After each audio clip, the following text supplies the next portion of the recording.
Secures and price for Friday, November 7th, 2025. Presentation of Bet365. We're coming to you from the Pacific Toyota Dealer Studio here at the Historic Wall Center. Visit shoptoyota.ca or visit your local Pacific Toyota dealer today. Matt Sekeres alongside Blake Price. Whammy winner Mike Rogerson hitting switches and conducting things. You ever produce Helix? Oh, I wish. Oh, I wish. ROCK. It was Slayer that got you the whammy? No, it was 88 Mile Trip and Aggression. And Gatekeeper. But you've worked with Slayer? Gatekeeper. Love it. Slayer at GM Place. We did a live DVD for them. There's all that hairspray. That's why he's bald. Let me guess. Like the Slayer guys are your quintessential sex, drugs, rock and roll guys. But then when it's time to produce a DVD, somebody in the band is like business genius and they crank it out? No. Oh. There's no downtime with Slayer. Oh, really? There's never not Slayer. Tell you, Mike has lived a life. Wait for the autobiography. It is going to be something. So listen to that, folks. Mm-hmm. No maintenance days for Slayer. No. Slayer doesn't take days off. No. Mike's hitting switches and conducting things. Oh, man. So we got a big story happening at Canucks practice. Team's just off the ice. Adam Foote is just speaking. We're going to get to that in a moment. Then J-Pat's going to join us live from Rogers Arena on an eventful practice day for the Vancouver Canucks. And if you were sitting there thinking, okay, they got beat by Chicago on Wednesday. They're 7-8. Hughes has missed games. Paterson once again struggling. What more could possibly go wrong? Well, Friday the 7th of November. Exactly. Mark the date.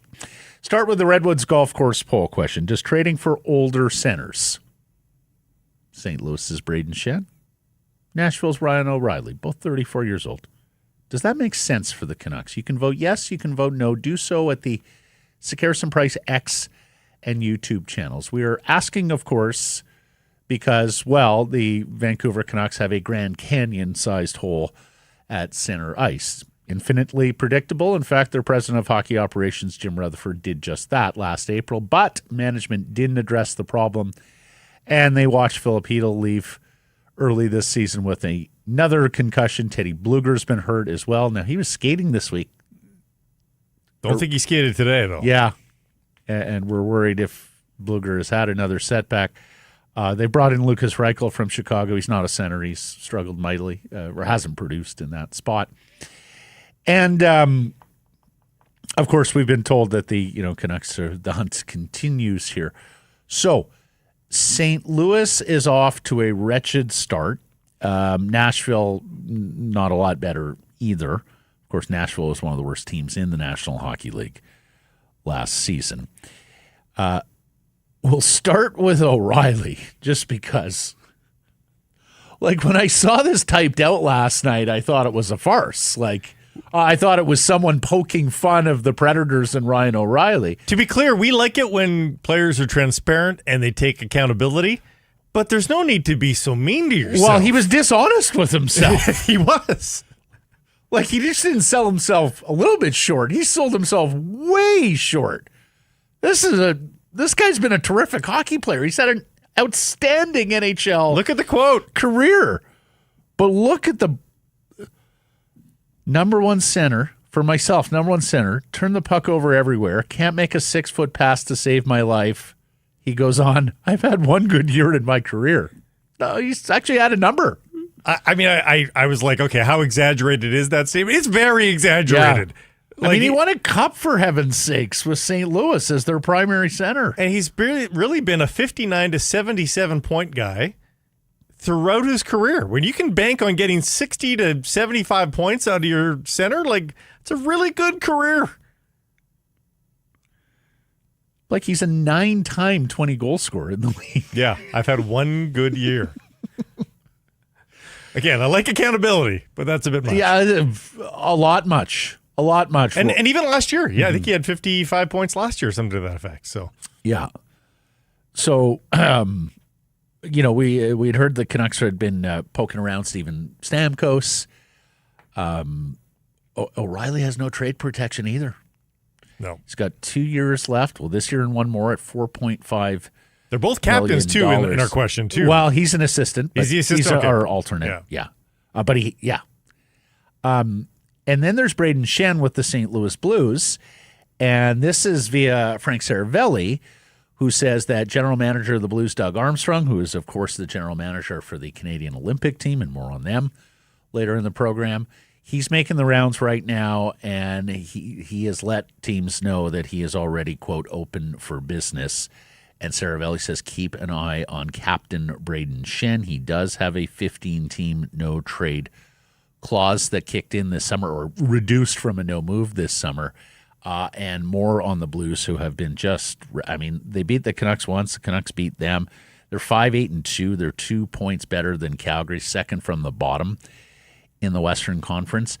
And they second from the bottom in the NHL. And they scratched star winger Jordan Kyrou last night. Craig Berube, their ex-coach, was not a big Jordan Kyrou fan. It sounds like Jim Montgomery wanted to send a message there. Kyrou's a very good offensive player. I think it's the defensive side of the puck that Berube and Montgomery have taken exception to. But he is signed for eternity. And he is a pure winger here. So Yeah. there's just, I see some people asking about Kyrou because of the healthy scratch folks.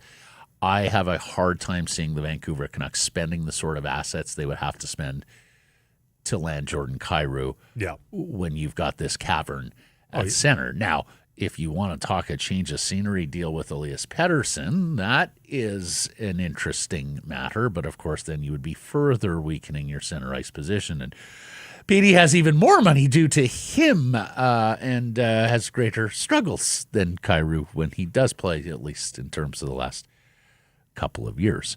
So you have that there. Our friend David Pagnotta, the fourth period, and DFO Insider Wednesdays here on the Nation Network with our buddy Irf Gaffar, saying that Rutherford and Alvin do have the itchy trigger finger right now with the Canucks at 7-8. And, of course, not yet on a playoff pace and continuing their struggles last year on home ice, not to mention the abhorrent analytics on this team, which we will also get to later. Yeah, and this is the problem is, there's that. That's the biggest hole. But if you and let's pretend for a minute that there was a way to acquire a Brayden Schenn without even jettisoning a roster player. Just play that game for a moment. How much better are the Canucks? They're better. For sure, they're better. But are they a definitive 100-point pace? And remember, they're getting to the point now where they have to almost play at a 100-point pace to make the playoffs. Like, does that get them to that kind of a team? I don't know that I'm saying that strongly, confidently, Matt, that an acquisition like that turns this team around to that degree. And then you've jettisoned all those assets, whatever they were, to get a player, and you still might flirt with making the playoffs. Only flirt. 7-8 doesn't sound that bad. But other teams are above 500, other teams are winning, and you're now below 500, and you've wasted 15 games of runway. You can't get that back. You're starting from square one, which is better than starting from square -8, but you've lost runway length. And for a team that's in this position, that can prove to be fatal.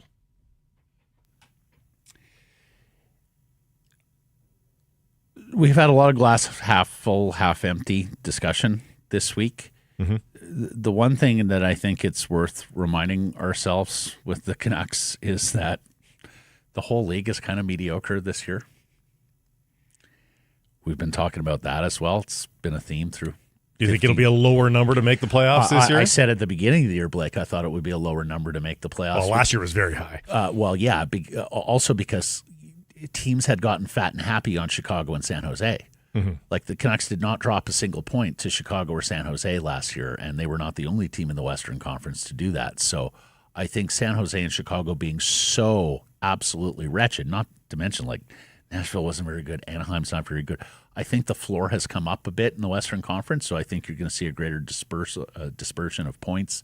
And so, yeah, I do actually think that the playoff bar in the West this year, Blake, could be below 95 points. That being said, the two wildcard teams right now are Dallas and Edmonton. Well, yeah. Going to guess that's not going to hold. They're going to get well. Don't get me wrong. That all said, though, I was a little more bullish on Seattle than most people. They've had a nice start to the season. Anaheim's 9-3-1, but is there staying power in Anaheim with the young players? Like Leo Carlson looks amazing right now.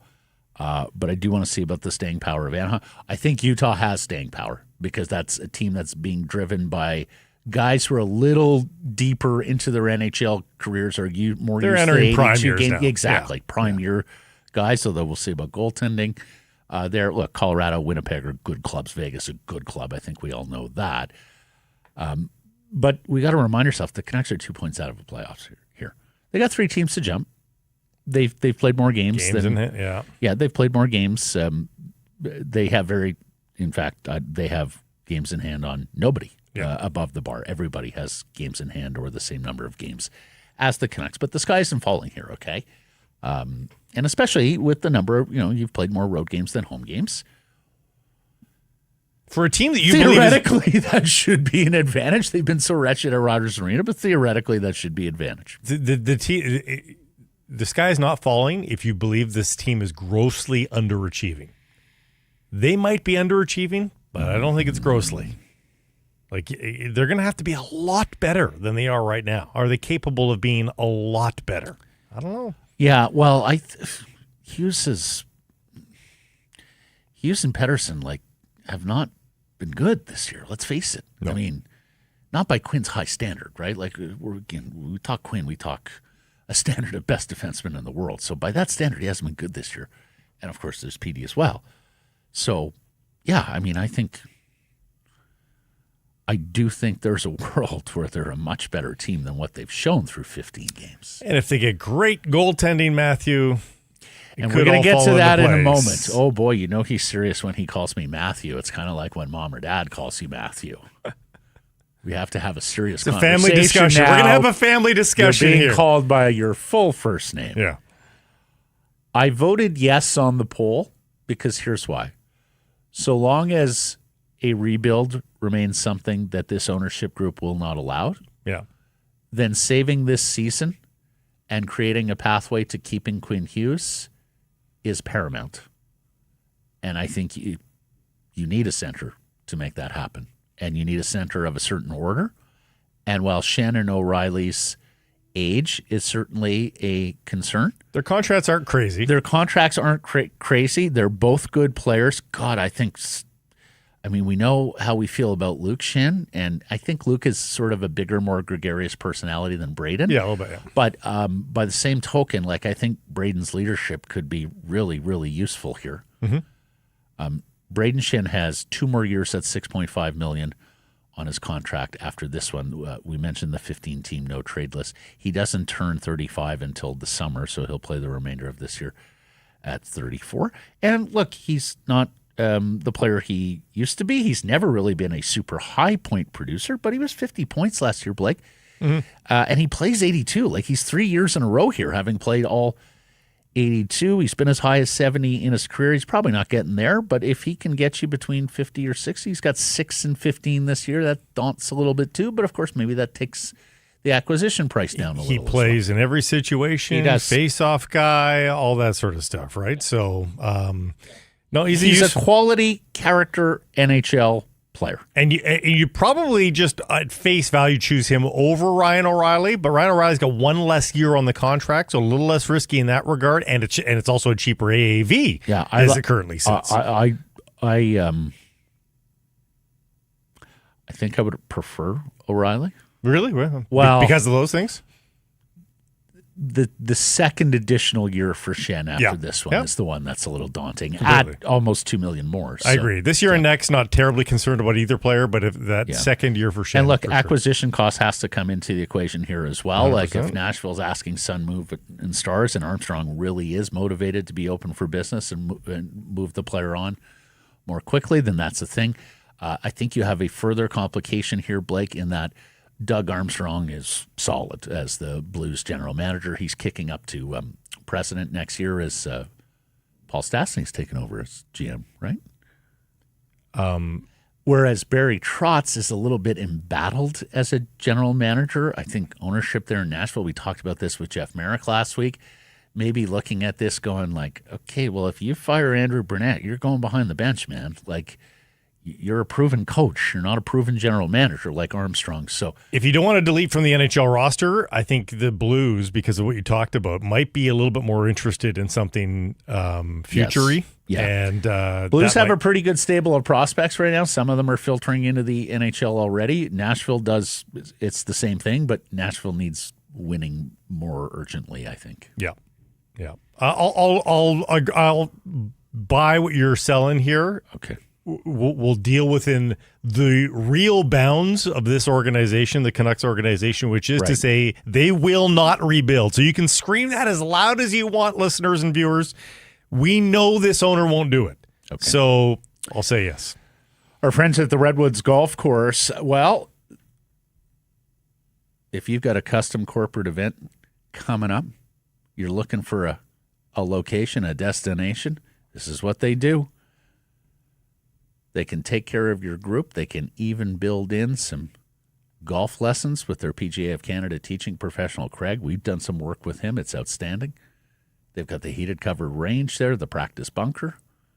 So make some fun out of it. You know, everybody learn a thing or two about the game of golf. They got a food and bev component to this as well. And if you've got children ages 6 to 16, private and semi-private junior golf lessons are available. Set your children up for the sport of a lifetime. Go to redwoods-golf.com. Let's get to our top story. It's brought to you by Yellow Dog Brewing, Neighborhood Brewing, Foolish Winery. Demko, Canucks starting goalie, needs a maintenance day at practice, and his availability for this weekend is questionable. The club called up Jiri Patera in advance of these back-to-backs on the weekend at Rogers Arena.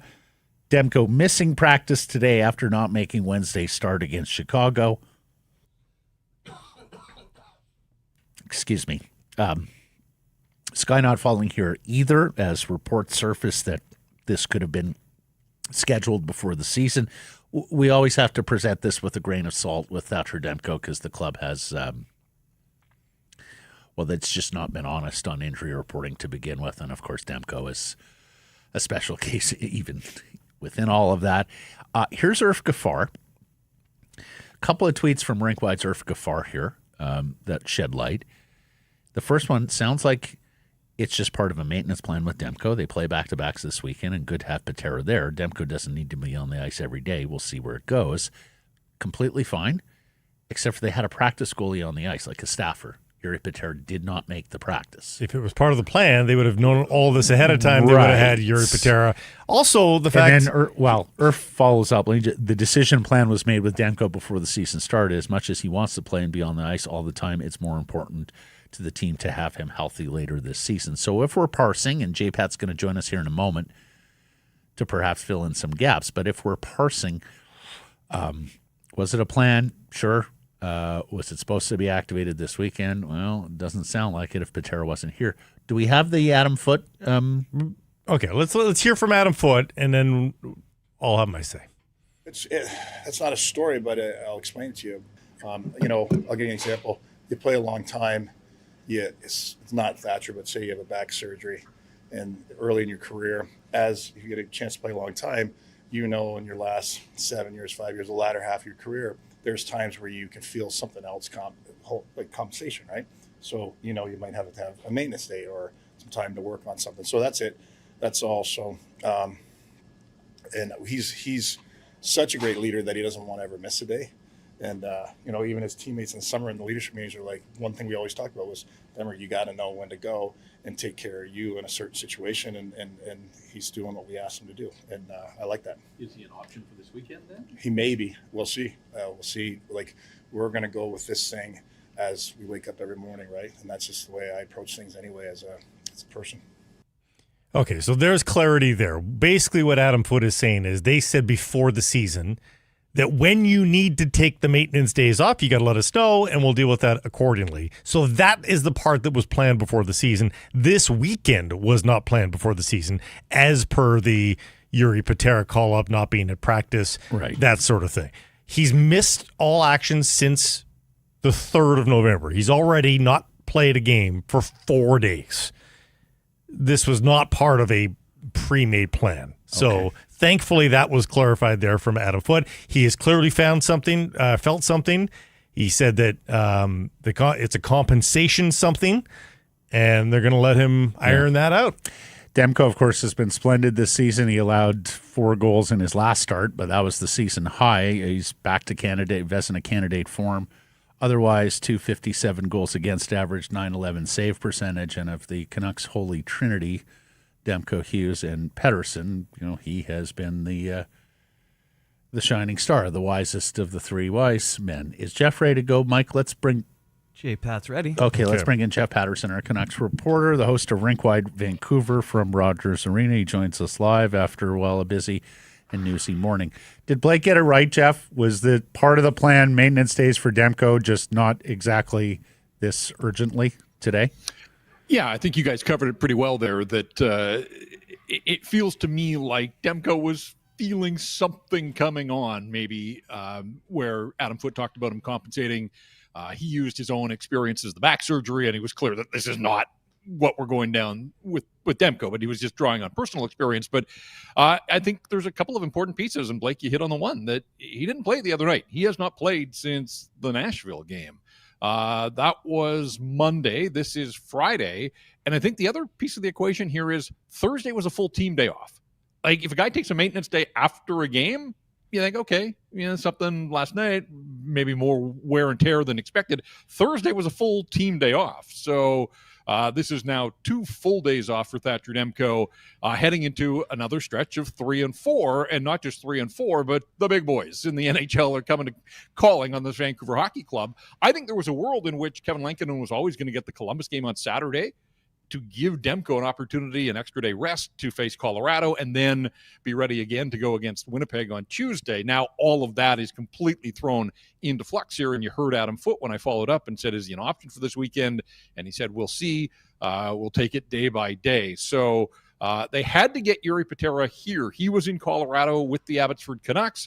If they pushed this to tomorrow and found out that Demko, woke up and just isn't an option, then that's where trouble sets in, because your farm team is on the road. So that's the reason they made the call on the emergency basis today. Jiri Patera is in transit. They had a practice goaltender on the ice here so that they had 2 guys tending the nets. But Kevin Lankinen, he better rest up and be ready to go, because there's absolutely a world in which he has to face both Columbus and Colorado here this weekend. Okay, let me follow up with a couple of things. I mean, Demko backed up on Wednesday. And was he at the game day skate too?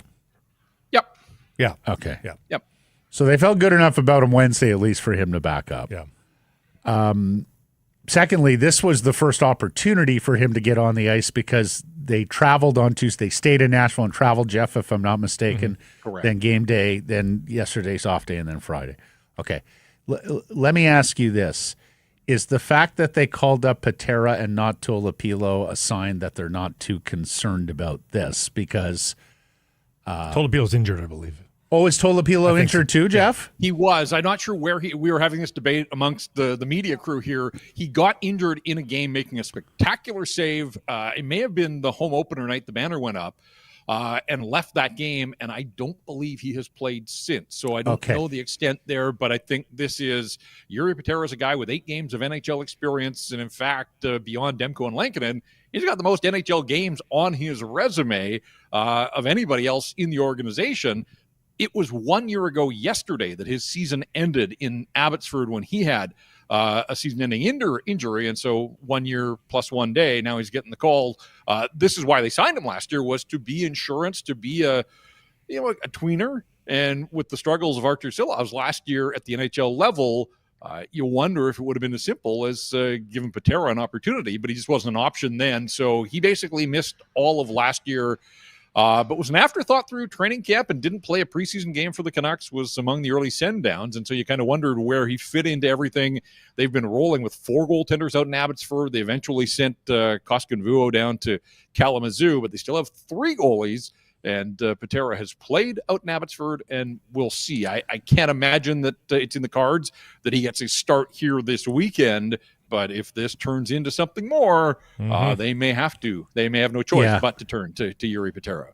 Okay, because I interpreted it as, Patera is the emergency guy. If they actually thought someone needed to play, it would be Tolopilo, whose numbers are superior to Patera's in this young season in Abbotsford, and of course, who got those starts at the end of last season. Tolopilo has a future in this organization. Patera is kind of the behind glass break in case of emergency guy, but if Tolopilo is fighting something, then absolutely, yes, Patera is their only option, and that maybe makes for a world where Jiri Patera is playing this weekend. Although, and I've heard people talk about the back-to-back thing is a little overrated with goaltenders, huh? Like, I've heard Steve Valiquette speak on this of Clearsight Analytics, that the save percentage doesn't actually drop precipitously if the goaltender, in the rare occasions when the goaltender has to play back-to-backs. Well, and not all back-to-backs are created equally. The one in Chicago and in Dallas the following night, not the same as sleeping in your own bed, having the luxury of waking up in your own city, walking to the rink and being ready to go, if that's the road that they have to travel this weekend. Now, it's back-to-back for Colorado as well. Colorado is in Edmonton, the featured game on Saturday night, Hockey Night in Canada. So, we're going to see this a lot this year, where both teams are playing the back end of back-to-backs. But it's a busy weekend regardless, and that's a heavy workload and one that goaltenders aren't used to. But in a pinch, Kevin Lankinen, if he has to, I would imagine, would be up to the challenge and the task if the Canucks tap him for both games against the Jackets and the Avalanche. It gets curious if they think it's going to be a week for Demko. And do you ask Lankinen to play all 3 of the 3 and 4? That's starting to get a little bit angsty, but you might have to. And, again, that's why Lankinen might be worth the $5 million that they're paying him, is to fill in on this sort of basis. For a team that's trying to rally from 7-8, Jeff, I mean, the hits keep coming, right? I mean, this is probably taking a toll inside the room, I'm guessing, to some degree. Yeah, I mean, I think guys have faith in Lankinen. And, he gave up 4 again the other day, and he's given up too many over the course of the season here, but he's had some moments as well. And, last year proved that he could play and run with the ball for a while. It's just, you hope that this is all being handled properly with Demko, because he's had such a nice start to the season. We know what he means to this team. It has looked on a lot of nights like he's regained that form that really he didn't get an opportunity in his 23 starts last year due to injuries. And so, preventative maintenance was sort of the way that Adam Foote was framing this. If it is just this weekend and he's ready to come out on the other side and, gets back into his groove and does his things, then fine. But we all know with his history here, I think there are a lot of people that see this and kind of, roll their eyes a little bit and just think, here he goes again, here they go again. So let's see how it plays out. But yeah, I mean, in a season that's already taken so many hits with injuries, this is sort of the one guy that, fingers crossed that he was going to be able to be there for them all season long. And here we are a month into the season, and he looks like he's going to need at least a weekend off. Well, if there's one thing I've learned in 25 years in this business, is when someone in officialdom says to you off the top, it's not a story, particularly in an organization that has the history of lack of transparency and in some cases dishonesty as the Vancouver Canucks. That does get my radar. I think everybody was worried about maintenance. I will say in his defense, though, my question was, what's the story on Demko? Okay, we missed that part. The question. So there was some. Yeah. Yeah, it's not a story. As far as the other injuries, no Teddy Bluger, so there's a step backwards there. Is that safe to say?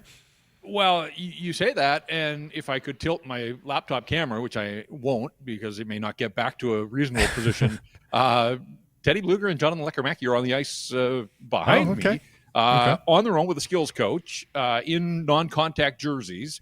Now, Bluger was part of the group the other day at the morning skate, but left about halfway through on his own accord, and I don't know if that was part of the plan. Whatever the case, I thought, okay, that's a step that when they get this practice day on Friday, he's going to be part of it. He was not, but he's there. So we've now laid eyes on Bluger twice on skates. So that seems like some progress. And that's the first time I've seen Lekkerimäki. They had said 3 to 4 weeks. The injury happened on October the 19th. So that sort of checks out that he's getting sort of on the periphery of being an option here before too long. And then I asked, is there any update on Nils Höglander? Because he was spotted here in the press box the other night out of the walking boot and, friendly moment with a few of the media members. And Adam Foote said he's ahead of schedule. That's all that he would say. But he's not anywhere close yet. But if we were looking at December, sometime into December for Nils Höglander, I mean, here it is, the end of the first week of November, and the coach saying that he's ahead of schedule. So that's some promising news at the very least on the injury front. There hasn't been much of that over the first month of the schedule. Who are we missing on the injured list? Do you have any? Mancini hangs around. Mancini's on the bench every day at practice, but still no sense of, and I don't think he's been on skates. And forward, your guess is as good as mine. Oh, Hedl, he was asked about Hedl, and he basically said nothing really there to report. Somebody asked, is Hedl here with the team? And Adam Foote said he's been in and out. So I don't know where the out part is or where he would go or if that's to seek treatment. But really, that's not much of an update if people were somehow hoping that Philip Hedl was imminent to get back around this group. Well, and of course, with concussions, there are all sorts of triggers, in some cases, light sensitivity, motion, and whatnot. So it being in and out may very well mean, he's not here for very good reasons that are part of his recovery, and it's not an indication of his not making progress if he's not in the building. I do want to ask you about the forward combinations that we saw at practice this morning, Jeff. Vander Kane with Elias Paterson and Connor Garland. It looks like after 3 games, or 3 really good games in his last 4, that Evander Kane is being used as a bit of a heater here for EP40.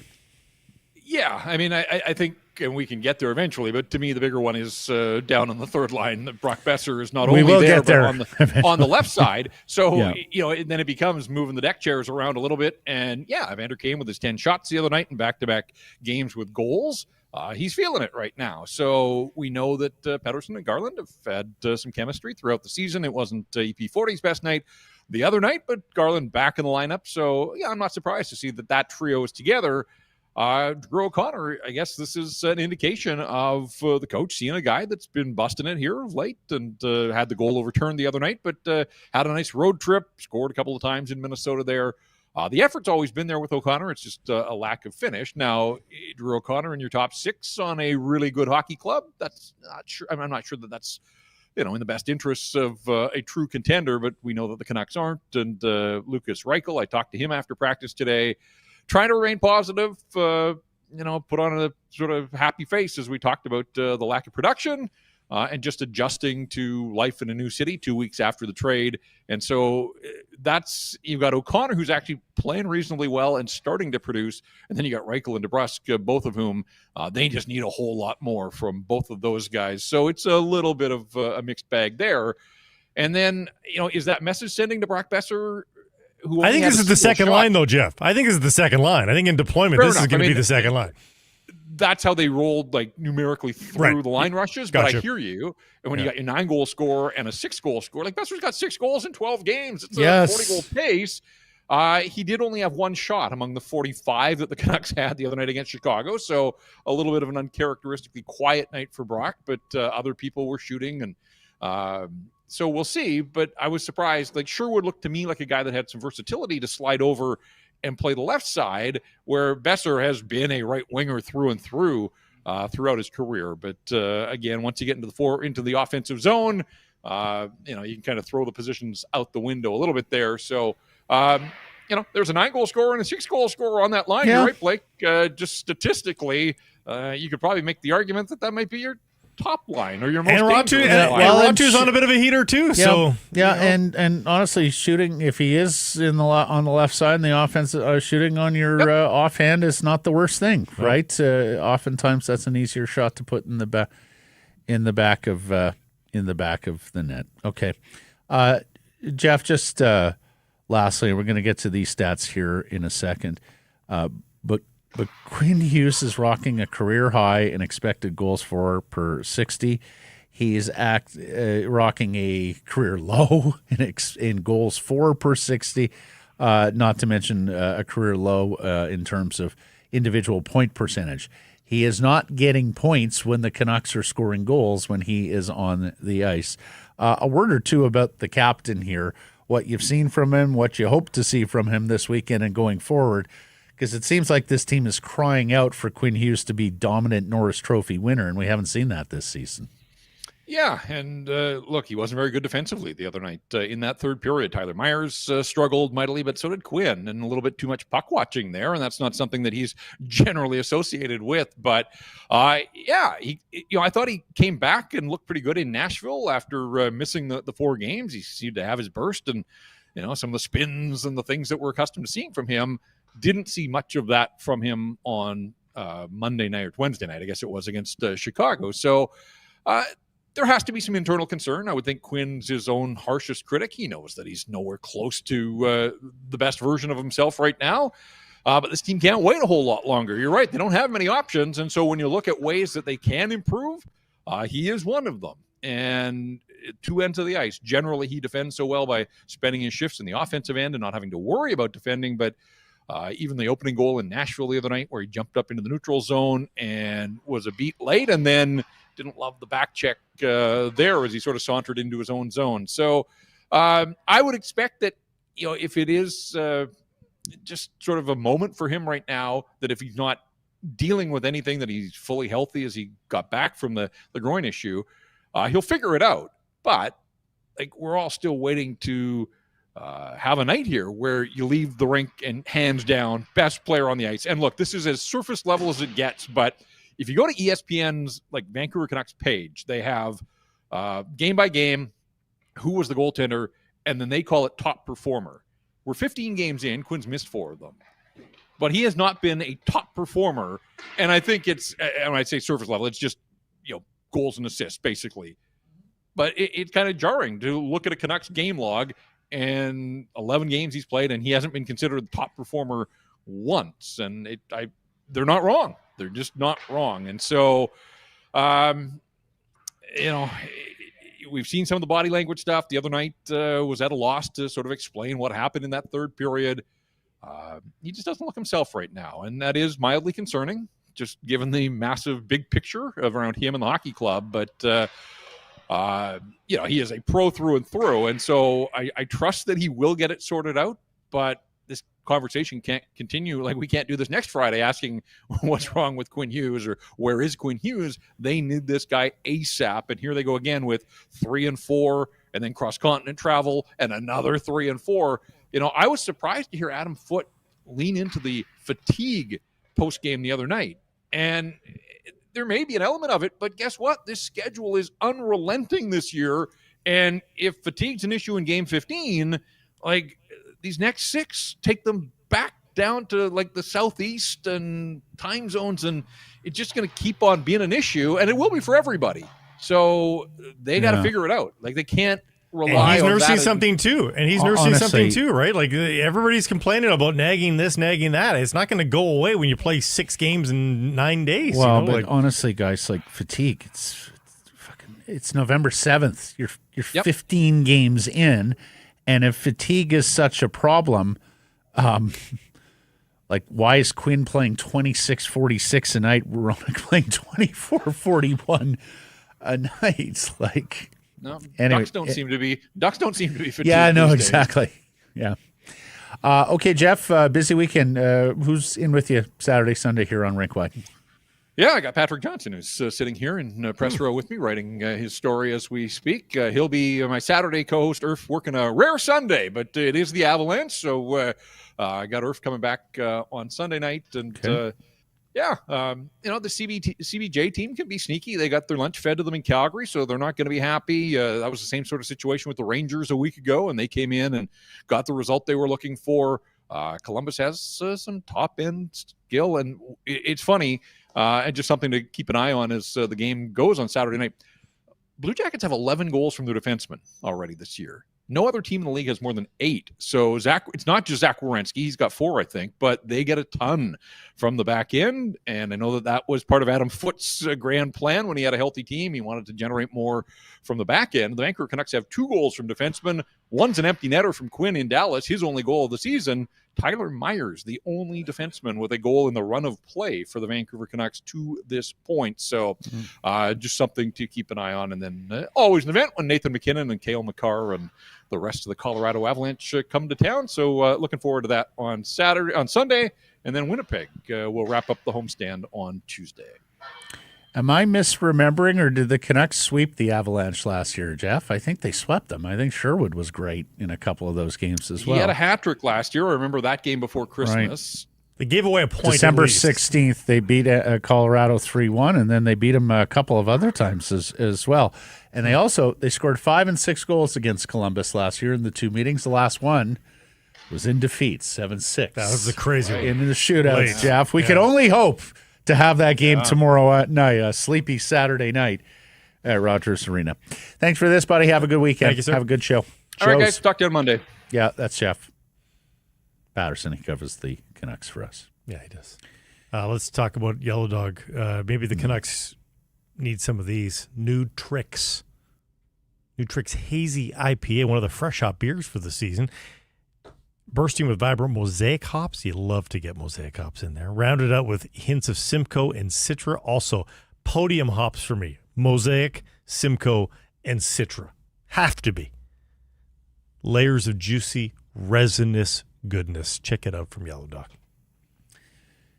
Mentioned Hughes with the career high expected goals for per 60 and the career low goals for this season. It's the same thing with Paterson. It's 2.91 expected goals for. Let's bring up that tweet again, Mike, if we can. The analytics tweet. 1.86 goals per 60 career low. Is on ice shooting percentage is also a career low. So you were asking me a glass half full, glass half empty. Okay. With these two players, you can argue there's been a little bit of snake bit bad luck here. Fair enough. Of course, the broader analytics picture is much, much darker. They've allowed the third most scoring chances in the entire league at even strength, the 7th most goals. They're 23rd overall in shots per game. They're actually 27th in goals scored. And their 44.1 expected goals is worst in the National Hockey League. In fact, only Philip Hedl, who hasn't played in a month, and Tom Wilander are above 50% individually on that mark. The issue, again, I have with the Paterson analytics that keep getting brought up, and every time somebody is mildly critical of Elias Pettersson's output. No. I'm not even being critical. I'm just saying. No. I know. It's just, his underlying stats are rarely poor. Rarely. And when you take them as a large sample size, they are basically never poor. Mm-hmm. But now we are into a sample size of almost 2 full years.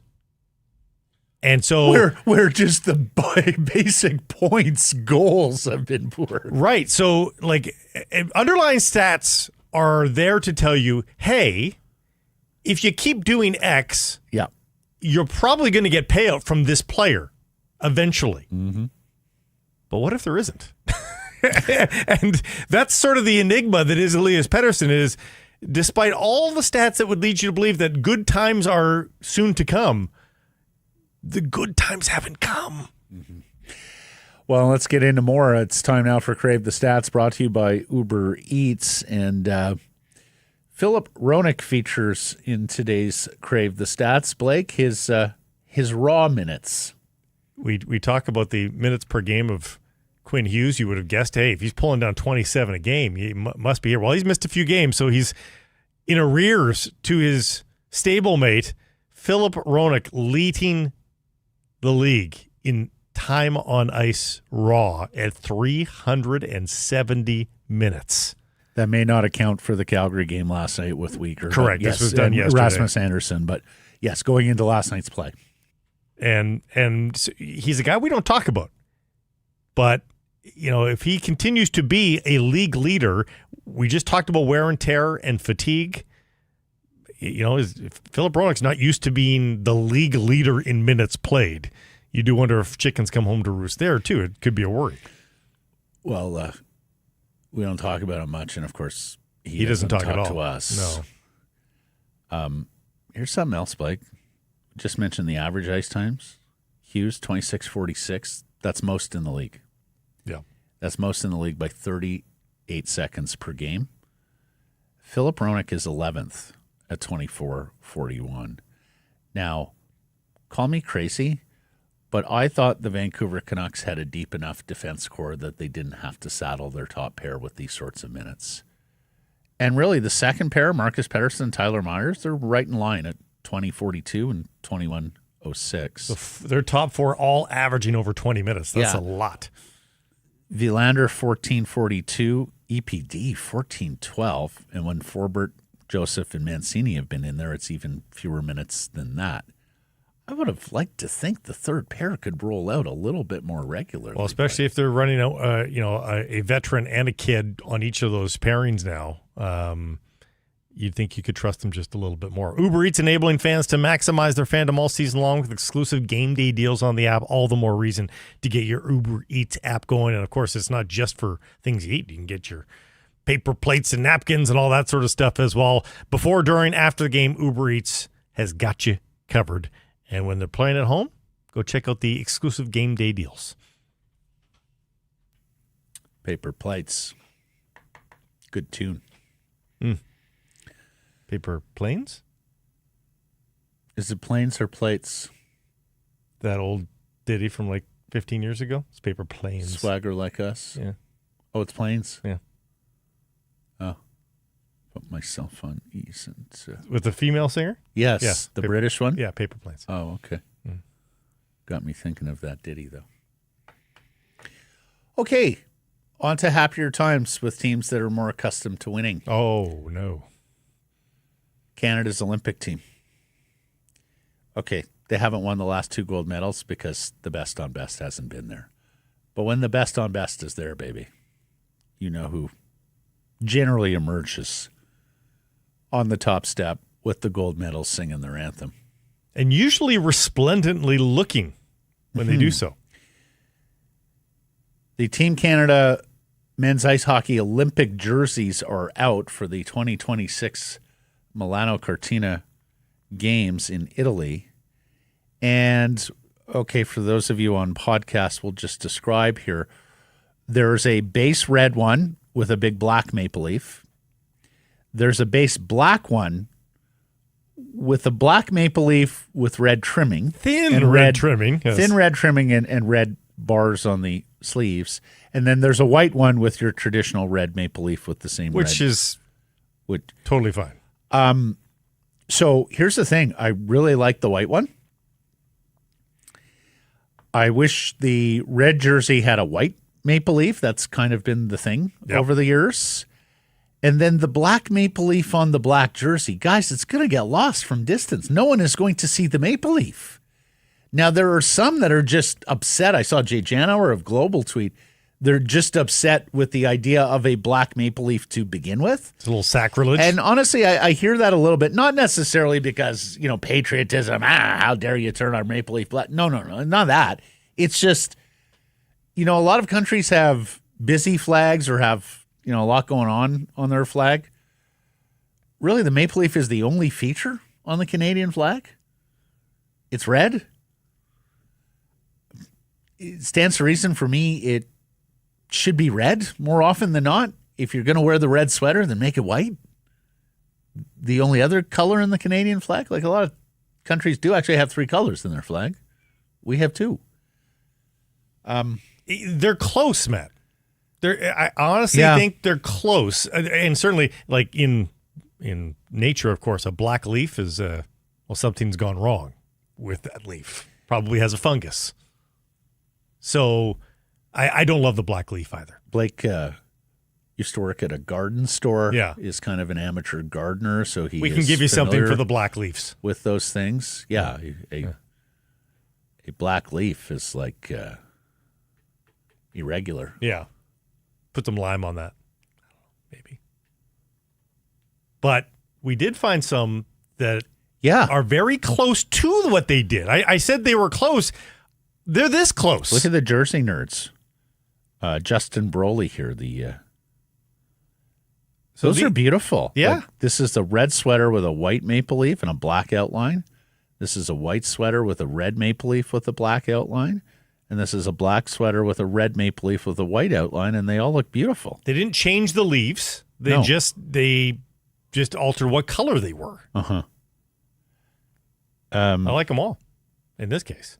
Even a nitty-bitty stem there on those maple leaves. Did the other ones not have the other ones? Can you bring the other one back, Mike? Are they stemmed? Oh, yeah, they're stemmed a little bit too. Yeah. Mm-hmm. But you can see the change as we meld back and forth there. Yeah. Way better, and they pop. Look at the black jersey with the red leaf. It pops. The center crest should pop. The black maple leaf on the black sweater. There's no pop anywhere on the jersey. No, I say sweater because old school. We used to call it hockey sweaters. There was a short story. It's a no-brainer. Rock Carrier, look it up. Yeah. Here's the thing, though. Much like with the Golden Eyes yesterday, and I'm getting more fond on Golden Eyes. More on that later in the show. The new name for the Vancouver PWHL team. Honestly, I care less about the sweater and what they look like. I care more about the results. But studies and the city name or country name, jurisdiction name, which Canada, I'm all in, regardless of how beautiful or ugly or improved the jerseys could be. I believe there are studies on this, though. It matters to the players. Does it really? Yeah, like in terms like of this, a look good, play good thing? Yep. Psychology of that, like it absolutely matters. Trying to think of winning organizations that have hideous unis. No, honestly. Yeah, I know. There's not many. Florida Marlins. Well, but winning. They won 2 World Series titles when they spent like gangbusters. They've done nothing other than that. Not a juggernaut franchise, no. No. Actually, I'm having a little bit of trouble with this. Yeah. Most teams that win have nice fits. Either classically good fits or good new age logos, yeah. Yeah. Hey, just a note too, hey. Mm-hmm. The first time they wore the black maple leaf, 70 years ago. So it's not a new... Oh, really? With an actual black leaf? Black leaf, yeah. It's been worn several times. 70 years ago, so we're talking 1950? Okay, but they've 55? probably never gone black on black. 56 Olympics, 63 Worlds. 56 Olympics. Did we win? Of all the changes, though, I can abide the red with the black leaf, but I cannot with the black on black. No, of course we didn't win because we won the early gold medals and then the Soviet Union won all of them, right? Because we didn't win again until 2002. We won 52. Yeah. We didn't win 56. That was when the Soviet Union won. Were we still sending club teams? We were bronze. Were we still sending we club were bronze. teams? The USA was silver. We might have been sending club teams at that point still, though. Actually, they had a black, and then in the center of the black, it had a tiny little red one. So there you go. I can't answer your question about the club teams, but I think so. I mean, it certainly wasn't a best-on-best rep team, Blake. We know that. I don't even recognize some of these names. No, I don't recognize the names in the as roster. Guys who played in the NHL. So I'm going to guess it was a club team of some order. 63 was the Smoke Eaters. Yes, of course, yeah. That's World Championships or Olympics, though? That's 63. That makes me think World Championships. That's World Championships. Yeah. We sent the Kitchener-Waterloo Dutchmen. In 56? Mm-hmm. Dutchmen had a good year that year. I can understand why there was the temptation to send them. They were good. Oh, shoot. Seems like the Dutchmen, we sent them again in 60. Is this right? The Kitchener-Waterloo Dutchman. Ice hockey. Canada was represented by the Kitchener-Waterloo Dutchman, which would later represent Canada at the 1960 Olympics and get silver. There you go. There was a little bit of that was a miss for early world sports. We're going to send just one town's best team. But still meaningful to this day in Penticton and Trail, right? Yeah, that celebrate their for sure. club teams that brought home glory to Canada at international ice. Incidentally, hockey that tournaments. 56 was, I guess this is why they're doing this, it was in Cortina. So, okay, nice bookend, but you weren't beholden to that. no, I guess they were trying to get some symmetry, though. Yeah. And it still just doesn't look good. Let's get to today's menu. It's brought to you by Räty, a fantastic spot to pregame, postgame. You've got, you're just a few steps from the arena, from the stadium.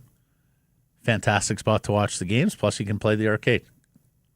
And the arcade is a lot of fun. If you're looking for a group event, I'm telling you, get your people to Räty, set them up with game cards at the arcades. At the arcade, they're going to have a blast playing whatever games their heart desires. Plus, the food, that's excellent too. So check it out. To book your group event, GretaBar.com, Greta 50 West Cordova. Let the games begin. We've already talked to JPAD. We will talk to, the other long-standing reporter in this market. I know there are several of them, but Farhan Lalji of TSN. Got a couple of veterans here. Veteran hard-hitting Friday here. Veteran Friday going into the BC Lions, into Saskatchewan for the CFL's West Division final against the Rough Riders. We'll talk more about that later in the show. Believe it or not, it's going to be cold.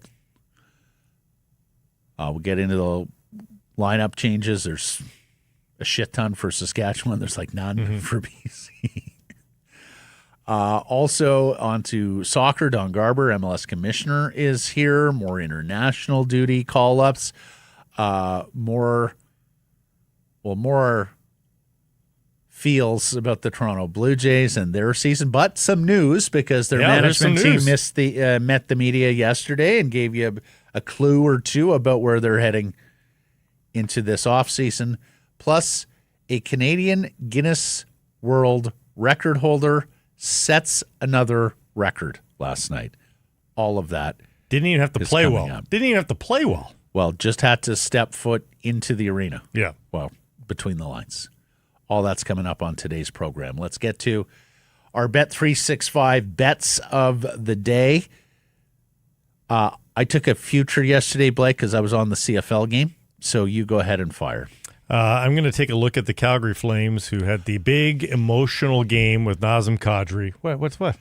I was going on this game as well. We go in cold on this, emotional outpouring, trying to win one for Kadri in his 1,000th game. Dustin Wolf standing on his head. They're going to fall flat. Blackhawks are there. We saw the Hawks. Great third period. That'll carry over. Plus 130 on the money line. That's what I loved about it. I was like, that's good value on Chicago because Calgary. It does look like Bet365 has adjusted on the Canucks Blue Jackets game tomorrow in light of the Demko news. Because the Canucks are a favorite, but they're a slight favorite. Columbus is at minus 105. And Columbus typically has given up goals, and you're not sure about the Canucks goaltending situation tomorrow. Hit the over. How about the over 6 goals on the Canucks and Blue Jackets tomorrow night at Rogers Arena? Boy, the Blue Jackets on a Saturday night, they're lining up. This segment, a presentation of Bet365. Whatever your bet, it's never ordinary. At Bet365, download the app, get in on the game, use code NATION when doing so. Must be 19 or older. Please play responsibly. Farhan Lalji coming up next.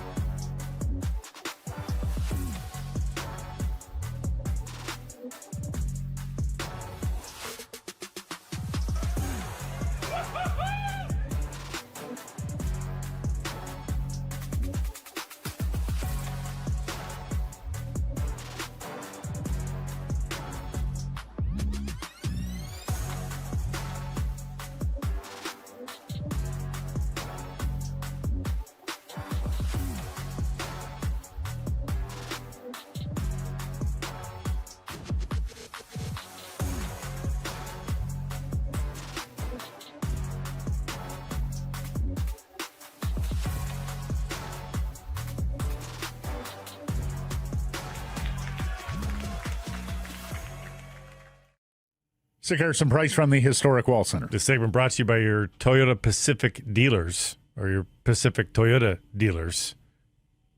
There you go. And the Toyota Prius plug-in hybrid. This is your gateway. It's your gateway car. And we should specify, when we say plug-in hybrid, it's to charge the battery of the vehicle, not to plug it in to warm the engine block, as you might have to do this weekend in Saskatchewan. Right. It's good. That's a thing, Lower Mainland and the rest of Canada. People have to plug in their cars overnight lest it get too cold and the car not start in the morning. Although the beauty of a plug-in hybrid is this, too. You can act like a prairie folk and preheat your car without it idling With the app. and polluting. Yeah, it's beautiful. So find out what they've got on the prairies. You can do that with the Toyota Prius plug-in, and it's a really fun car to drive, and it's super nice inside, and you'll finally be proud to be driving your car. It's a lot of fun. Plug it in at home, 2,000 public stations to recharge around BC. You can lease one from $99 weekly at 3.49% APR for 64 months with $3,600 down, and it includes a $3,000 discount. Visit shoptoyota.ca or your local Pacific Toyota dealer. No range anxiety because it's a hybrid, so a guy like Farhan Lalji could do all the driving that he does from home to the rink to the stadium. He'd be okay. He could do it. And TSN's West Coast Bureau Chief joins us now from his home. How are you? How many miles in your car per year? I've got an electric, and I think I put on about 60,000 kilometers a year. So the Holy electric cow! saves me a ton. Oh, wow. It's fantastic. So I appreciate what you guys are talking about, and I can imagine that these electrics don't work as well in the prairies, but they work great in BC. So get one. And to be clear, when you plug that car in the prairies, it does not heat the cabin. It only heats the engine block. Yes, that's right. Thanks for having me. I'm looking forward to going on my walk with my puppy, listening to myself back on your podcast. Oh, there good. you Yeah, go. he's a daily listener. He sends us notes from time to time, usually when we screw things up, which happens, Yeah. Daily. Easy is my favorite segment. Yeah, no, I know. Honestly, I think you and our friend Yerke are our two hardest core P1s on East and O's.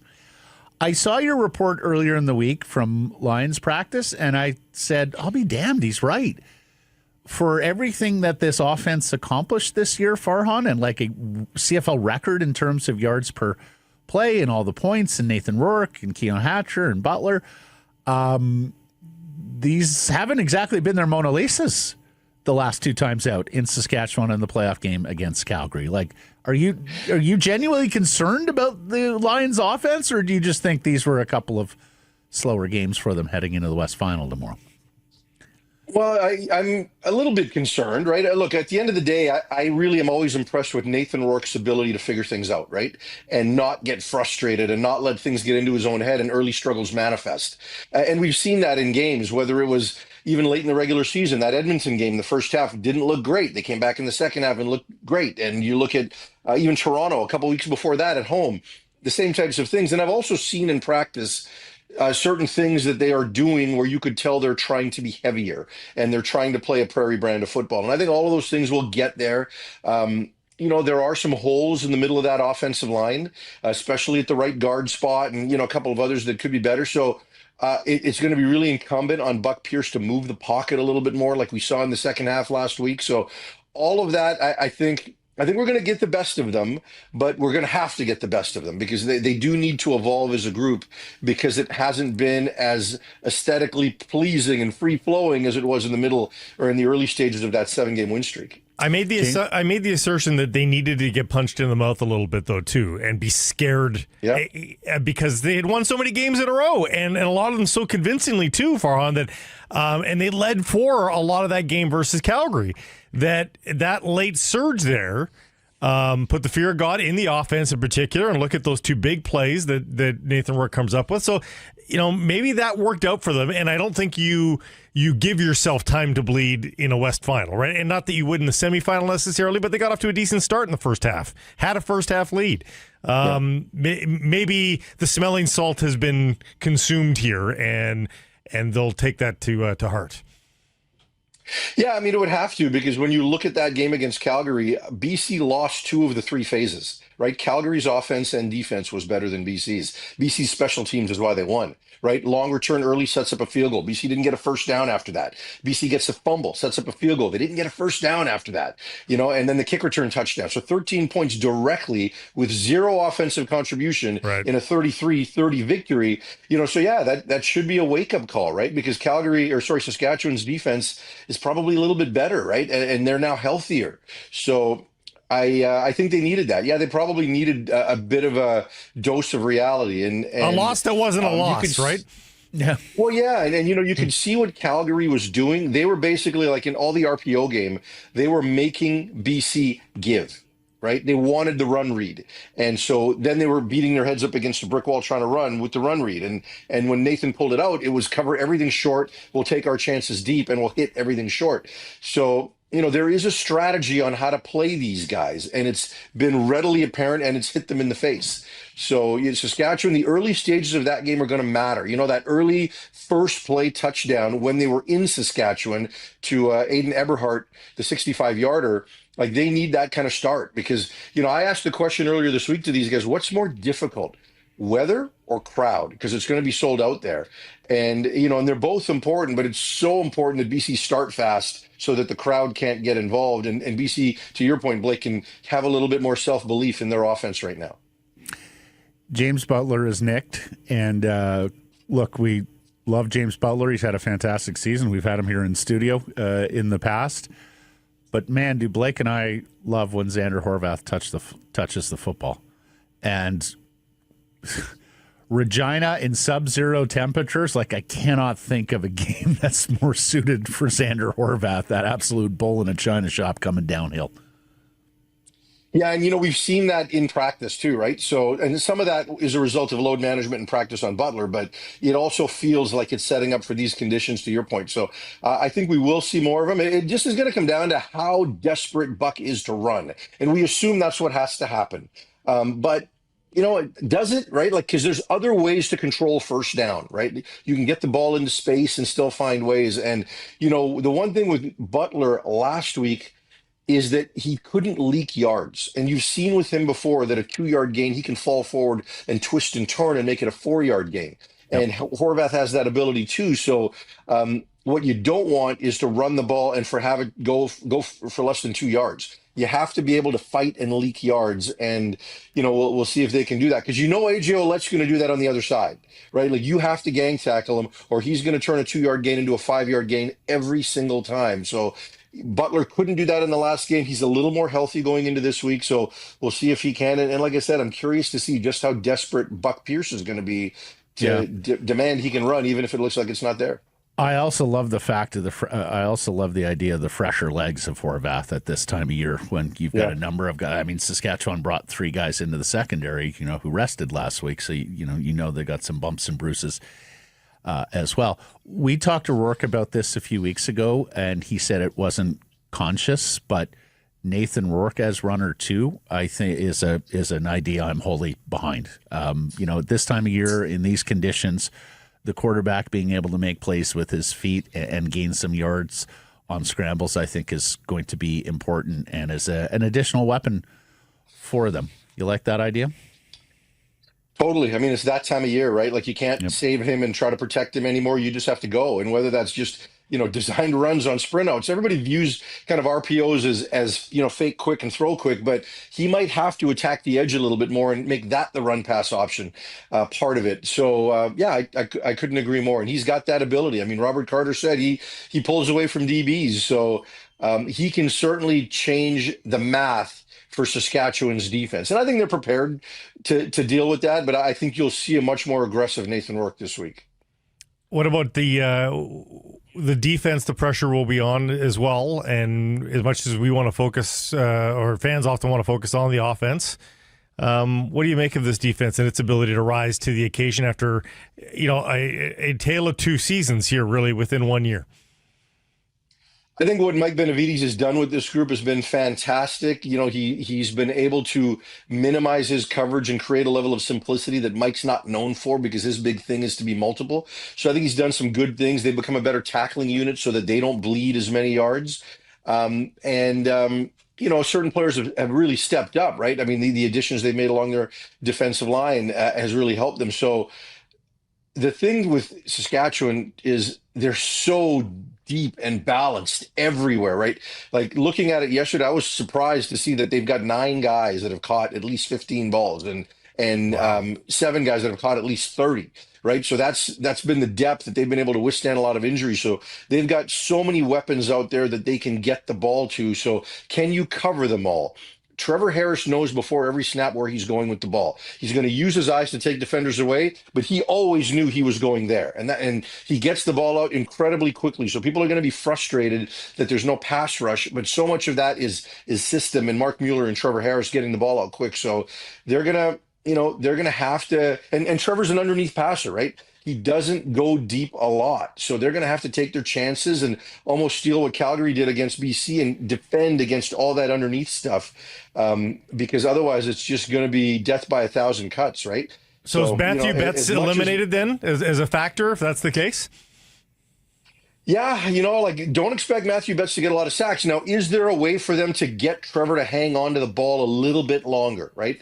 And the other thing I'm curious about is Trevon Tate. They've added him to their defense or their offensive line. He was the starter initially, but has missed the last 18 games and just began practicing this week. They're throwing him in there. Can they isolate him and get some inside pressure and not allow Trevor to step up when needed and force him to escape to the outsides? Because that's just not Trevor's game. So, there's a few of those things that I want to see. If they're going to pressure, it's got to be inside. Maybe you get Matthew Betts playing tackle at certain moments and get him matched up and see if those guys can handle him inside there so that he can at least push the pocket as opposed to necessarily get a sack. So, but yeah, I mean, if you think Matthew Betts is going to get to Trevor a lot off the edge, I think that's going to be a stretch. Yeah, well, and in terms of Benavides going simpler, I mean, we talked to him yesterday. He said those 2 new ends, Bell and I, not to mention the safety Finley, the North Bank, still don't really know everything, the full complexity of what he would like to do and what they're seeing on the other side of the ball. So I think it's somewhat by necessity that he's had to go a little simpler. By the way, we're getting tremendous feedback on Jackson Finley, the North Van kid. A word or two about him. Like, what a marvelous debut. 4 picks in 4 games. Well, and he should have had one in the last game. I was giving him grief about that earlier. But, I heard Benny on your show yesterday, and he was talking about, I didn't want to put too much on him early and this and that. Every time I was at practice, and I'm usually there, a couple days a week, especially in the summer, every time Benny walked by me, I would yell free 33 because it was killing me that he wasn't getting in earlier in the season. And then he had this one game against Hamilton where he got packaged in more. And you remember Hamilton made the late comeback, and one of the key throws was in front of Jackson. And he felt that, maybe we're still throwing too much at him early. And I don't buy that because this kid is so smart, like so smart. But nonetheless, it's worked out, right? And next year they need him because Christophe Beaulieu is not going to be available for the first half of the season. And then they got to find a way to use both of them because they're both that good. Wow. But he's been a remarkable story. I mean, he was a guy that played as a true freshman at Western when he was 17 still, right? So he's always used to being ahead of the curve, and I've got no surprise for me that he's having the success. He's just a great, great kid, even though he went to Vancouver College. Sorry. Yeah, he's med school smart. Okay. What's Beaulieu? That's got to be a huge. What's Beaulieu? What happened to him? I think it was an ACL. He's had surgery, and again, that happened in the second half of the season. So they're not gonna get him back for till Labor Day next year. So people are wondering what happens next year. They use them both, and Finley starts, and when Beaulieu comes back, they find a way to get them both on the field. Yeah, I think Beaulieu might be a linebacker going forward. It could be a nickel for sure. Yeah. Okay, give me a prediction. Who do you like and why? I'm taking Sask, and I say that because at the start of the year, I picked Montreal to beat Sask in the Grey Cup. I'm not, even though I'm in the hometown market here, I'm not walking away from that pick. With Nathan, they've got more than a puncher's chance, but I just think too many weapons on both sides of the ball for Saskatchewan. I think their overall roster, especially now healthy, is better than BC's. Well, I mean, Bravery is your brand. We all heard that Elias Paterson scrum on JT Miller return game where you had to ask all the difficult questions, Farhan, because Somebody very few reporters. You're a soldier. You are a soldier. Such a soldier. Are you getting excited about the Seahawks, especially with should be a winnable game on Sunday against Arizona? Do we have to recalibrate what we think of these guys? Honestly, are they a contender? Yeah, totally. Well, look, I said at the start of the year I thought they were going to be a dark horse. I really believed with the additions that they had made on the defensive side of the ball that this was going to be a Mike McDonald defense. And then all those guys got hurt, right? So they had to kind of tread water a bit. And what's even more impressive is I gave no respect to the NFC West going into the year. Matthew Stafford hurt in preseason, didn't do anything in training camp. And, their roster's aging. And then San Francisco with all of their injuries. That entire division, I mean, Arizona notwithstanding, is lights out good. And they're right at the top of it again. This team is a legit contender in the NFC. They can get to the Super Bowl. They're as good as anybody. Sam Darnold has been fantastic. Their run game isn't consistent enough, but they somehow are made people believe that they actually are a run first team, and they're not, but it's still working offensively for them. Darnold's been outstanding. And guys, they're also fun. Like they're great. They're not just defense winning. Now Shaheed, like one of the best deep threats in the league with what JSN is doing, and I'm 1,000,000% guilty with you, Farhan. I was not bullish on the division either for the reasons that you outlined. I also wasn't bullish on Sam Darnold. I'm like, okay, he's away from quarterback whisperer Kevin O'Connell in Minnesota, new OC, defensive head coach, away new from system. Jefferson and that receiving Yeah, exactly. Like sort of mediocre at best offensive line, one real downfield weapon. I was like, wow. They have been. Zabel and Neiman Worry already contributing. Oh, I know. I mean, Zabel is awesome. They've been awesome. Awesome. Who's that? Greg Zabel. Oh, yeah. No, I mean... The offensive guard. It's rare when the interior of that offensive line was the issue. Like, we need to have young tackles that were ascending, but the interior, he's made them different. And the thing is, Farhan, and I think you're with me here, I'm almost never for taking an offensive guard in round one, like unless you're looking at the next, Larry Allen, John Hanna, or something like that. But for this specific team and this specific need... He was absolutely the right guy. Like, he was the plug-and-play guy that they needed. And frankly, I'm still not sure. I still think they might need more inside there, but we'll see.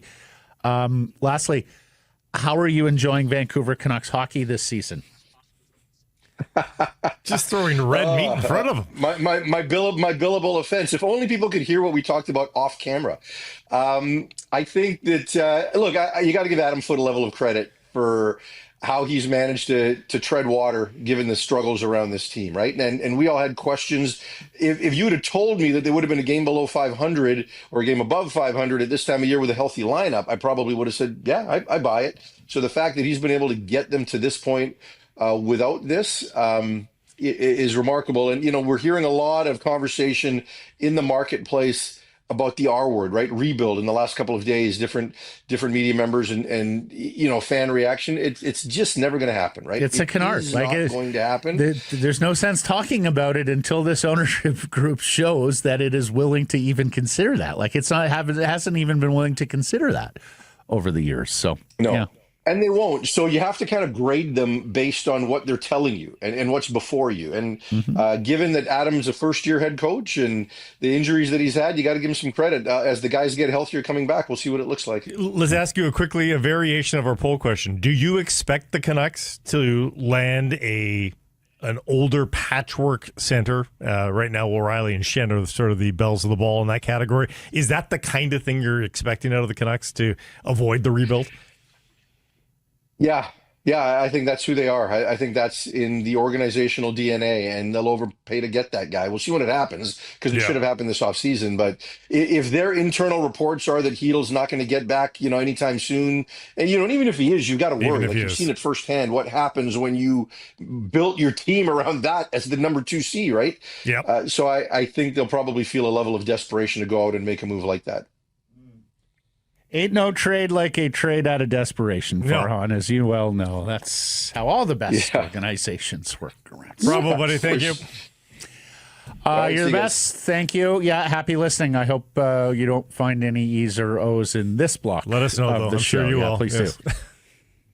No, you've been pretty good. I'm impressed. Carson Price from the historic Wall Center and the Pacific Toyota Dealer Studio, built by Arbor Lee. The best plays aren't just on the ice or on the field. Stay downtown here at the Wall. Enjoy exclusive Carson Price perks. Call 604-331-1000. Tell them we sent you some blackout date supply based on availability. So just the one change for the Lions on their roster heading into the West Final in Regina tomorrow. Backup linebacker, special team spot, right tackle Deshaun Allen does not make the roster. Not surprising. Yeah.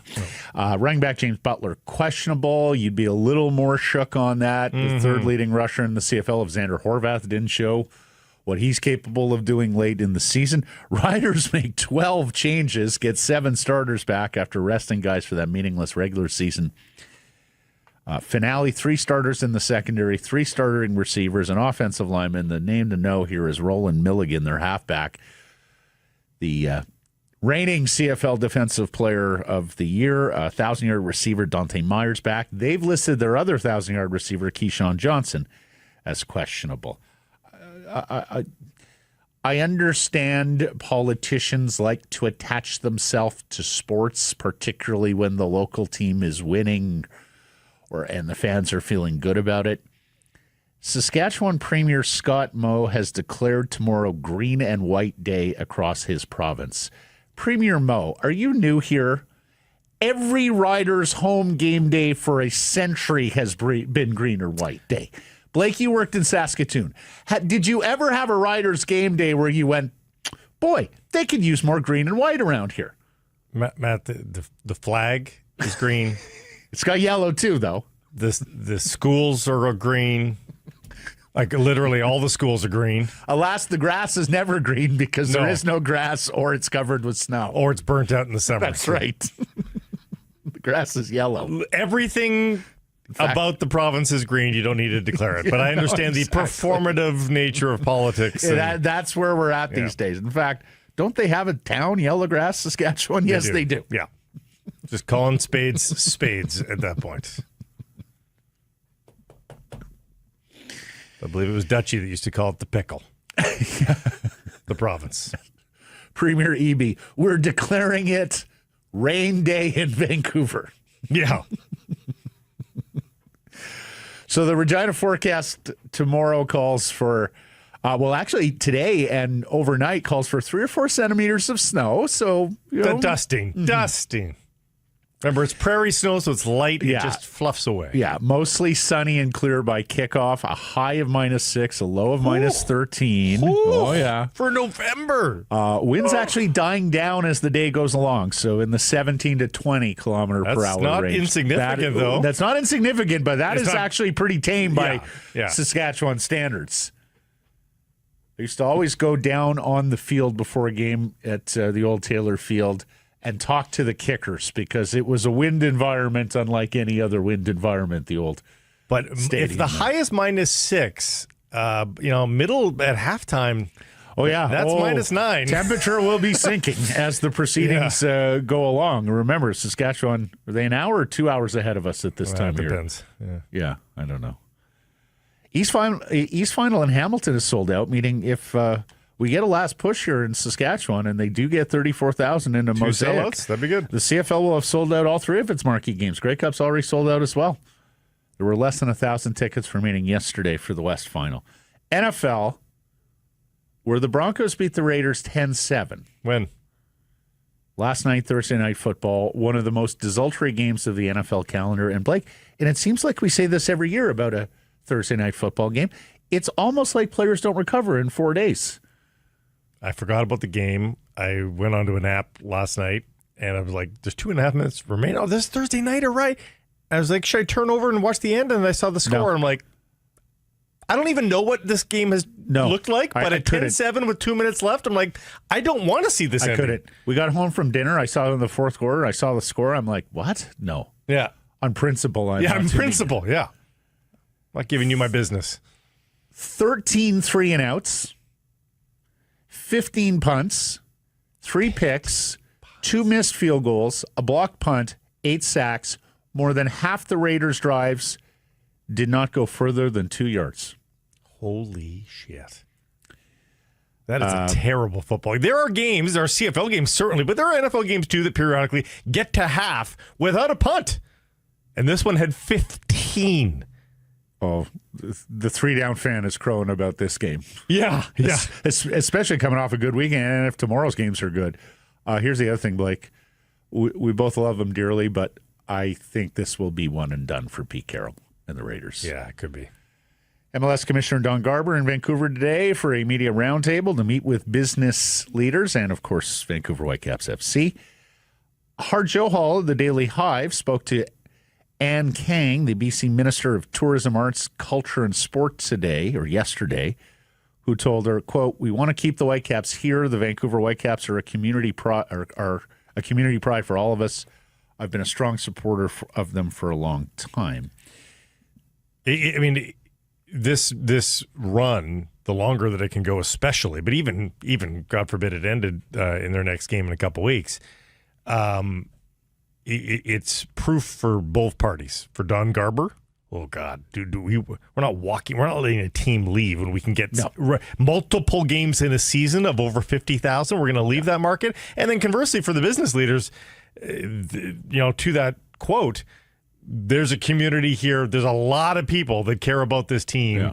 We can't let it go quietly. But Blake, even the multiple games of 50,000, and I would say they're one-offs, but of course if there's multiple, they're not just one-offs, but they're irregular. Every game with Muller has been 26,000 plus. Yeah. That's a very strong crowd in MLS. Oh. I mean, you've told me you've traveled the loop. There are stadiums they can't do it. That are like nearly 10,000 seats less than that. There are beautiful, brand new soccer-specific MLS stadiums that are absolutely 9,000 less than that. Mm-hmm. Caps winger Kenji Cabrera officially called up to Peru, his 5th call-up to the senior side.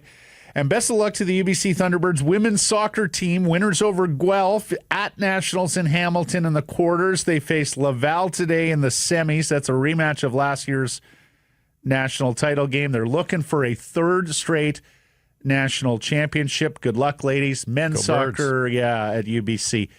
They fell to the University of Montreal at Nationals. Last day of this, I promise, but more farewells to a memorable Blue Jays season. A heartfelt statement from the single A, high A affiliate of the Jays, your Vancouver Canadians, name-checking the 4 C's players who contributed during the playoff run. Of course, Trey Savage, Mason Fluharty on the pitching side, Addison Barger, Davis Schneider on the hitting side. Quote, "Our mission remains clear to help every future Blue Jay who passes through Vancouver understand what it truly means to represent Canada." And God knows those Blue Jays players loved the fact that they were representing Canada and had a country behind them. And fair bit of news from the year-end media availability with President Mark Shapiro and GM Ross Atkins. They didn't speak to this, but our buddy Jonas Siegel, Toronto Sports Media, down the I-5 here in Seattle, Jonas base, 77-year-old Buck Martinez coming back to the broadcast booth. It wouldn't be Blue Jays baseball without him. The Blue Jays. People, of course, this run for the Jays brought in some new fans, I think, and Buck Martinez discovery is a vibe. Yeah, it's a vibe. Really a vibe. Is this guy for real? Yeah. The way he talks? Yeah. Had a friend listening in Halifax, or watching in Halifax, Nova Scotia, going, "This broadcaster, what's this about?" Yeah, Jays are, you see? Yeah, he sounds like an old-timey bad guy. He sounds like William H. Macy in the movie there. John Schneider had his option picked up on his contract. Yeah, of course. They are going to talk extension with him. He's earned it. It sounds like they'd like to find a new closer after Jeff Hoffman, under contract for 2 more years, gives up way too many home runs during the season, including that game-tying shot to itty-bitty Miguel Rojas in Game 7, 9th inning. Atkins, when asked if Hoffman would be the closer, said, quote, "The great thing about Jeff is he's not married to that, ... I think he would be open to anything that makes us better." What does that mean? I think that means they're looking for a closer. Jeff Hoffman is going to be an 8th inning guy like he was once upon a time with the Phillies and some other clubs. Sir Anthony Dominguez is a free agent. I think they have their sights set on a closer. Make Hoffman the 8th inning guy. Hoffman salvaged my faith a little bit later in the season. He did, and early in the playoffs. Yeah. He was good early in the playoffs, but when they needed him most. Yeah. Bench coach Don Mattingly, a Hall of Fame candidate this winter via the Contemporary Committee, stepping away from the Jays, said it was just time. When I heard this yesterday, I wondered, is there a managerial opening? There's only one now, Colorado. San Diego filled theirs yesterday. And, of course, you saw him take that million-mile stare as the Dodgers were celebrating on the field after making his first World Series in a 40-year Major League career as a player, manager, and coach. Bo Bichette came up and hugged him. And, it was a great tearful, moment. wistful moment. Absolutely. Moments. I mean, the two of them, right? Yeah. Like if Bo departs, that photo will hold some significance. Atkins also saying the free agent class of starting pitchers looks good. That's perhaps a clue. And they've already begun trade talks regarding starting pitching. So we'll see about that. And Blake, Prince Harry, the Duke of Sussex, is apologizing to Canada after being spotted at the World Series in Los Angeles in a Dodgers cap. I was under duress. His father, of course, is officially the King of Canada. The Prince, a former BC resident, now a SoCal resident, tells CTV he wore the cap because he was an invited guest of Dodgers ownership. Quote, firstly, I would like to apologize to Canada for wearing it. Secondly, I was under duress. There wasn't much choice. It was the polite thing to do. He then said, I'm going to wear this one from now on. He put a Blue Jays cap on and said, when you're missing a lot of hair on top and you're sitting under floodlights, you'll take any hat that's available.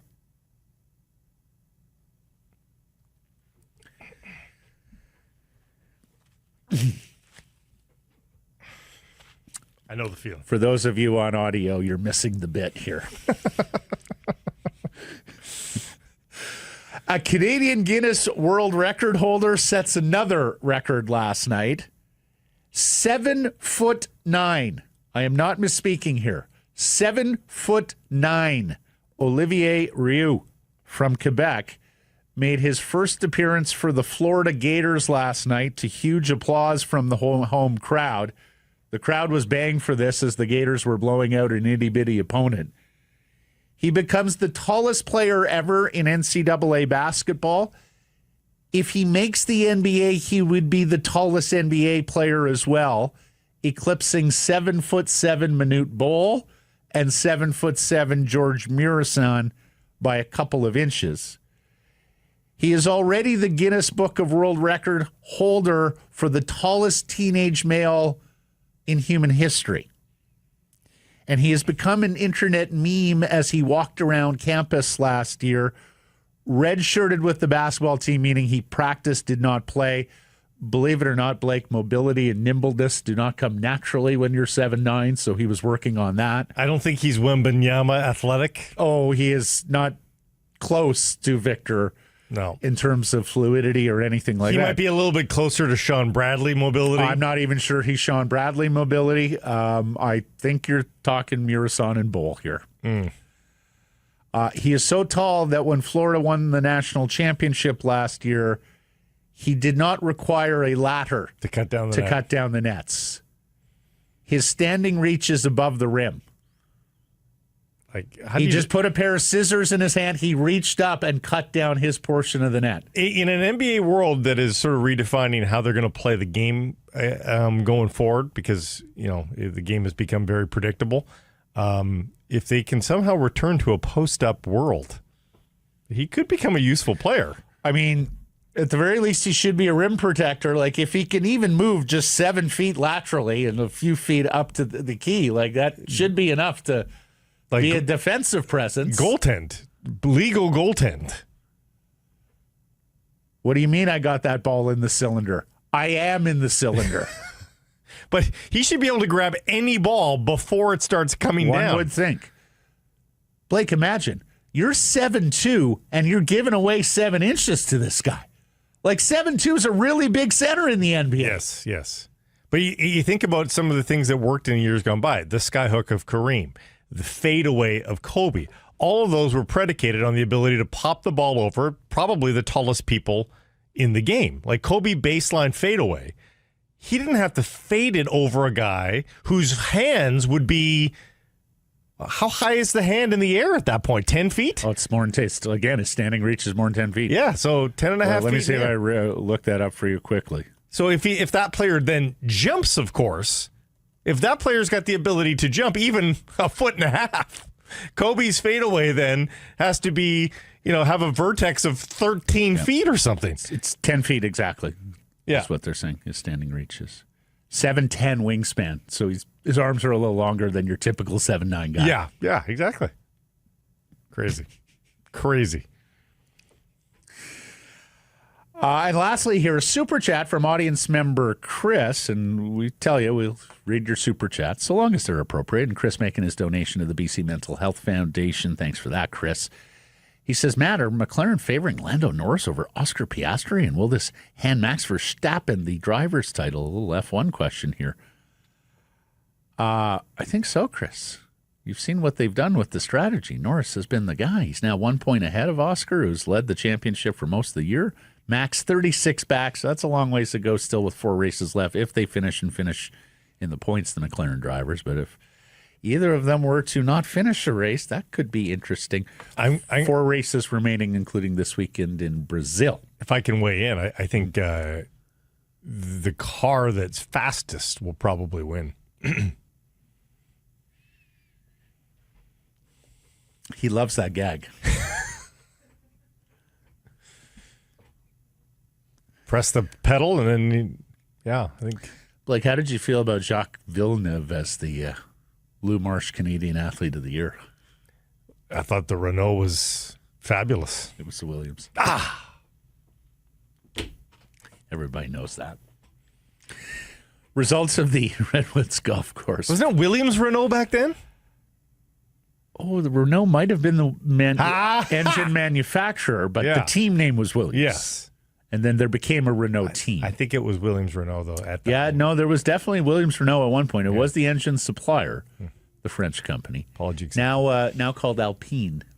Mm-hmm. Like the tire manufacturer? No, Renault is now Alpine.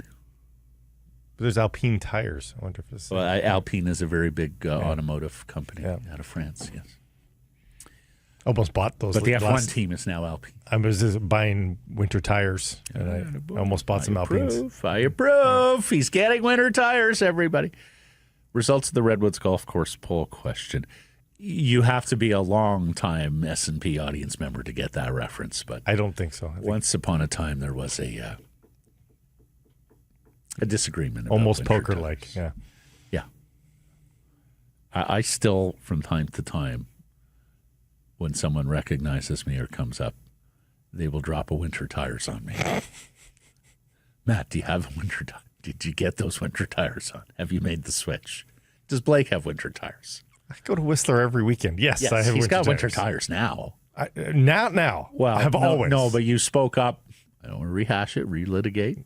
You always misconstrue what the argument was. I don't misconstrue. What I'm saying is you were defending the non-winter tire users, which I would not abide. Yeah. Will Elias Paterson get his confidence back? Yes or no? More than 1,700 votes on this. What did the people say? No. 78. 73. Pretty good. There were 51 replies to this. Most of them were along lines, if it's been almost 2 years, if not now, like then when. Yeah. Others were like, it's not confidence, this is just who he is. Errors and omissions from yesterday's program and beyond. You gave me a project on Josh Naylor, the Canadian free agent first baseman with the Seattle Mariners, asking, is he a $20 million player? The MLB trade rumors forecast is $18 million. Wow, really? Kylie McDonald of ESPN is forecasting 17.5. McDonald thought he might have to settle for a shorter term deal. Maybe that's body type related, that teams are looking at him going, oh, he is a roly-poly guy. Do we want to? McDonald thought maybe 3 years. Wow. Others are more generous. McDonald also wondered if Bo Bichette will be in the Alex Bregman situation from last year, which I furrowed brow at that. If you're not familiar, Alex Bregman, outstanding infielder, third baseman with the Houston Astros, World Series champion. He settled for a 1-year prove-it deal with the Boston Red Sox last year with opt-outs, and he did, in fact, opt out. Like, he took a lot of money for 1 year, but he was looking for the multi-year deal, and the term was not to his liking, so he took a 1-year deal with opt-outs, and he's opted out. Now, he's older than Bichette, which surprised me, but McDaniel, and he's been pretty good on contract, and he talks to a lot of people in the industry, was wondering, after a season where Bo got hurt, where Bo's defensive metrics dropped, and after last year where Bo's hitting dropped a little bit, he wondered if the 5, 6, 7-year deal at like $180 million, or some of the numbers that you've seen attached to Bichette, might not actually be there for him. Well, I will say that, he performed admirably in the playoffs. I'm not saying he didn't, but he clearly wasn't full health either. And by the time the last couple of games were being played, it was a full 2 months since the injury. And I'm sure there's a lot of teams that want a lot more info on Bichette and his full health. Because if you're not fully healthy 2 months after an injury, you're wondering if surgery is necessary. You're wondering exactly the severity of that injury. Yeah. He was not moving great. No. That much was clear. No. He did not look comfortable. He hit well. But he and Springer just chewed on the bit when they were at the plate, I think, and whatever pain they felt. I think so. Yeah. And honestly, Blake, I didn't think there was a hope in hell that he was coming back. I do wonder whether the narrow miss and just the experience they had in October emotionally is going to weigh with him. Mm-hmm. I also wonder if he made his offseason a little more difficult and rigorous with that knee because of playing on it in the World Series. We'll see. Maybe. And then lastly, yesterday you asked, how are you going to shorten Vancouver Golden Eyes of the PWHL, the new name? Goldies. Yeah. And I'll say this. I was a little harsh yesterday. This is growing on me. The last 24 hours, the Golden Eyes logo and name is growing on me. And I'll tell you why. Unique name, which I like. Thought for a second it was the same as that independent Winnipeg Baseball Club, but you tell me that's Gold Eyes, not Golden Eyes. That's a fish. This is a bird. That logo is spectacular. Yeah. The Gold Eyes. The other thing is the colors here, Blake. I absolutely adore the colors here. These are shades of blue and gold that I'm not sure they're unique, but they're certainly different than what other sports teams use. So the more I find myself looking at the logo, the color scheme, Golden Eyes is still a bit of a mouthful, but it's growing on me. I'm liking it more and more. My knee jerk was, but now I like it better. I know that most people love it. Most people do love it. I know. I think we were in the minority yesterday. Yeah. And again, we don't matter what matters, kids, and particularly 8 to 12. But that's almost my problem with it, is that the logo is an eye, and that's not cuddly. That's not, and I don't like cuddly logos, but it's not a thing that you can grab. Yeah. That's my issue with it. Thanks for joining us, everybody. One other, tarps in BC Place we talked about. Oh, yeah. Or the Whitecaps going to take down the tarps in the lower bowl. They've apparently, for the last year at least, they have not had tarps. The only tarps that exist at BC Place for Whitecaps games now are the ones behind the supporter section, and that is to provide a buffer because they stand the whole game so that the people in suites will still be able to see. So just the stripe on the one end behind the supporter section, those will remain, and those have a purpose to them. Okay, so they've dispensed with the ones in the upper corners that they used to have. Yeah. Oh, well done. Yeah. Excellent. Thanks for joining us, everybody. Appreciate you spending some time and connecting with the program. Please do subscribe to our assorted channels. YouTube in particular costs you nothing, and wherever you get your podcasts. Follow on social. That's XNSF, Facebook, TikTok, YouTube, Blue Sky Live on many of those platforms, noon Pacific time weekdays. And, of course, support the community sponsors you hear us talking about. Have a great weekend and keep it local.